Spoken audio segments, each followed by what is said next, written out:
ለመናገር ሀዘንም ተሰምቶኛል ግን ከዛ በላይ ኩራት ተሰማኝ ለምን እንደዚህ አይነት ሰው አለ ግን ደግሞ ወደ አስቤዛ ቤት ወሰደኝና አሳየኝ ሽንኩርቶቹ ደርቀው ካሮት ተበላሽቶ ባዶ ምናምንና ይኸው ድጋፍ ያስፈልገኛል አለኝ እና ወንድም ካሊድ እንግዲህ በጣም ኔትወርክ አለው በጣም የታወቀ ሰው ነው በብዙ ሰዎች ታላላቅ ሰዎች እንግዲህ እኛም እናውቃለን ይህ ስለሆነ ምንድነው የሚመስለን በቃ በቂ ገንዘብና በቂ ፋንድ እንዳለው ነው የለውም በጣም ሳፈር ያደርጋል በአስቤዛ ብቲ በብዙ ነገርና ከዛ አንድ ቀን በቃ እሺ ቀጠሮ ያዘን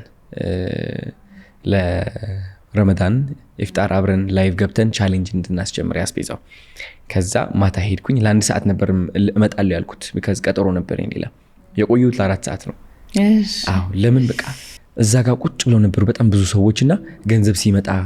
ሰው እንደዚህ ያስቀባሉ 50,000 100,000 200,000 ምናምን ይባላል ሲያንጨበጩ ምናምን እንዴት አድርጌ ልንቀሳቀስ ገሬ ቁጭ ቀንዲህማ ትቻል ሄደ እንጀራቸው ነው መዘጋው አይሆንም ትልቅ ገንዘብ እስከሚመጣ ድረስ ቁጭ ደክሞኛል እንደዚህ ያልኩ ነው ማለት ትክክል አይደለኝም የዛኔ 2 ኢቨንት አስመርቄ ነው የመጣሁት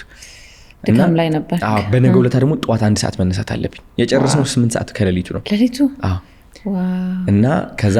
ባማኮን የሚባል ኮንስትራክሽን ወደ 8 ሚሊዮን ብር አስገቡ ከዛ ደግሞ 1.5 የሚያስገቡዋሉ 100 ምናምን በአጠቃላይ ከ20 ሚሊዮን በላይ ነው የሚሉት እርግጠኛ ኮንፊርም ማድረግ አለብኝ ከወንድም ካሊድ ጋር 20 ሚሊዮን የሚላሉ 32 ሚሊዮን የሚላሉ anyways ከ20 ሚሊዮን በላይ ኮነሊ this is amazing እዚህ ባጭር ሰዓት ውስጥ ይሄን ያህል ሰዓት ውስጥ ማለት ነው amazing በጣም ትልቅ thank you so much ማለት ፈልጋለሁ